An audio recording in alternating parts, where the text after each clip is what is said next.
তখনকার হাতের মূল্য বোঝা যায়। যতক্ষণ যে জিনিস আপনার কাছে রয়েছে ততক্ষণ পর্যন্ত সেই জিনিসের মূল্য কিন্তু বোঝা যায় না।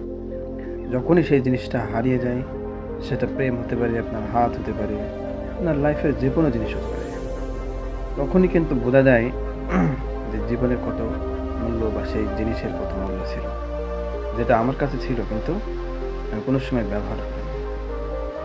একটা মাছ যদি পুকুরেও থাকে তো সে আরও বড় কিছুর আশা করে, মহাসমুদ্রের আশা করে, কিন্তু সেই মাছকে যদি উপরে এনে ফেলে রাখা যায়, যখন মাছের মৃত্যু কাছাকাছি চলে আসে, তখন মাছ বুঝতে পারে যে যেখানে আমি ছিলাম সেটাই মহাসমুদ্র ছিল, কারণ সেখানে আমি জীবিত ছিলাম, আর আমি উপরে, এখানে আমার মৃত্যু। এজন্য দুনিয়াতে যে যে অবস্থায় রয়েছে, নিজের জীবনকে শান্তিময় করুন, নিজের জীবনকে মূল্য দেওয়া শিখুন, নিজের জীবনকে কিভাবে সুন্দর করা যায়, নিজের জীবনকে কিভাবে আরও হাই লেভেল পর্যন্ত উপরে তোলা যায়, কিভাবে শান্তিতে থাকা যায়, জীবনের মূল্য দেওয়া শিখতে বুঝতে হবে।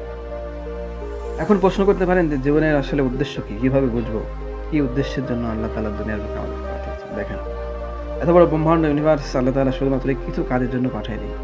জন্ম হলো, পড়াশোনা করলাম, বিয়ে-শাদী করলাম, সন্তান হলো, বড় হলাম, মরে গেলাম, এতটুকু কাজের জন্য আল্লাহ তাআলা জীবন দেননি। আপনার জীবন মহা কাজের জন্য জন্ম হয়েছে।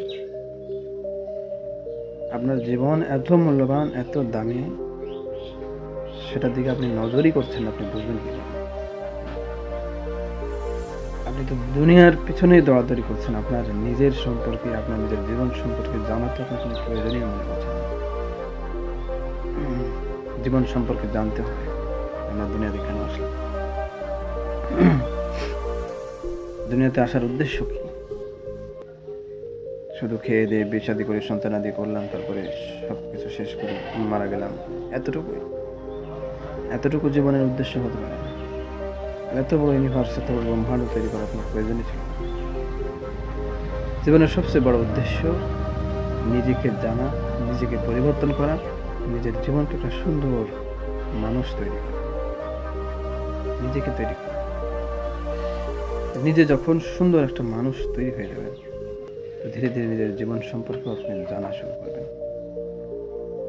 শুধু একটা উদাহরণ দিয়ে আপনাদেরকে বলি, মানুষ যদি নিজের জীবন সম্পর্কে জানে, তার জীবনে কোনোদিন অসুখ হবে না। সমস্ত রোগ আমরা মানুষ নিজে তৈরি করি। সমস্ত রোগ, মায়ের পেটের ভিতরে যে রোগ হয়, মায়ের পেটের ভিতরে যে রোগ হয়, সে রোগও স্বামী আর স্ত্রীর কারণেই রোগ হয়। সম্পর্কে আমরা কতটুকু জ্ঞান রাখি, কতটুকু আমাদের নিজের সম্পর্কে আমরা জানি, কতটুকু বুঝি?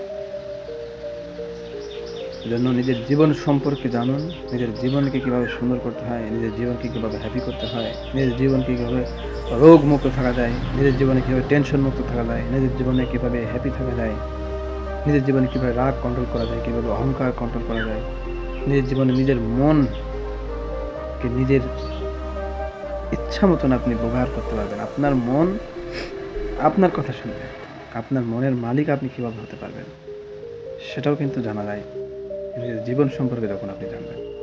জন্য বলছি যে জীবনের মূল্য তখন বুঝে আসবে যখন আমরা মৃত্যুর সময় চলে যাবে। মৃত্যুর সময় আমরা যখন পৌঁছব, সেই সময় আমাদের জীবনের মূল্য বুঝে আসবে।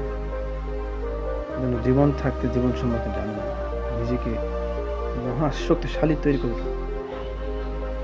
আপনার ভিতরে আল্লাহ তাআলা এত শক্তি দিয়ে রেখেছেন, কিন্তু আমার মানুষ বর্তমানে কত দুর্বল, অসহায়, অথচ আল্লাহ তাআলা হাজারো শক্তি দিয়ে মানুষকে তৈরি করেছেন। সর্বশ্রেষ্ঠ মানুষ আশরাফুল মাখলুকাত, তাই না? কিন্তু মানুষ বর্তমানে সর্বোচ্চ দুর্বল হয়ে আছে, শুধুমাত্র জীবন সম্পর্কে না জানার কারণে। জীবনের মূল্য কি, জীবনের রহস্য কিচ্ছু জানে না, না জানার কারণে আজ মানুষ এত দুর্বল হয়ে আছে।